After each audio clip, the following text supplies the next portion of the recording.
Good morning guys! So magandang araw sa inyong lahat. So for today's video at ngayong araw ay kaabitan natin ng trapal. Ang alto ni Coach Emerson. Ayan o, tutulungan ko siya kabitan guys kasi nag-uulan na. Ayan, kabitan natin. So wala pa tayong pambubong kaya ito muna yung trapal ang ikakabit natin. Budget meal lang muna para hindi maulanan. Hindi agad maluma ang kanyang Alto car. Suzuki Alto. Yun Ayun na. Sisimulan na namin guys. Kaya let's go. So dito nga lang pala to sa tabing bahay namin. Ito yung bakanting lote na nagawang parkingan na. Yan. So tinibag namin yung yung harap para mapasok yung sasakyan niya dyan. Tapos yung mga motor naman namin dun sa kabila nakapark sa may labas. So yun. Siguro pag may budget, sana yan, papaayos yan. Diba?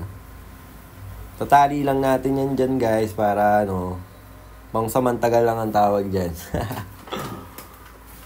Yan. So yan. Maaga natin yung ginawa kasi nga pagkahapon umuulan na Ganyan, pagka wala tayong rides or trabaho, coaching, ito ginagawa natin. Nandito na tayo sa bahay. Pagka nililinisin, yan, may gagawin, yun ang ginagawa-gawa. Kung hindi alam kung anong gagawin, puro ginagawa-gawa lang. Yan. Kung di tayo naglilinis na sa bahay, naglaro lang tayo ng basketball, yun lang. Or matutulog, mag-aatid. Ganun lang paikot-ikot yung buhay natin. Sa akin yung sa iba, hindi ko alam kung anong comment nyo dyan, kung anong ginagawa-gawa nyo araw-araw. Paulit-ulit lang din, di ba? Magsawa lang din. Sabay, hindi natin alam mangyayari kinabukasan. Or magigising pa ba tayo, or gising pa ba tayo. Yun lang. So, itong, salamat sa vlogging para may memories tayo, di ba? Na mababalikan. Kaya okay din talaga to.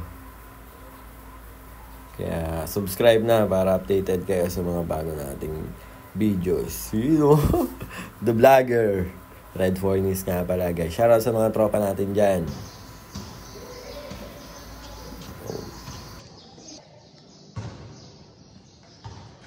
Okay na, nakabit na.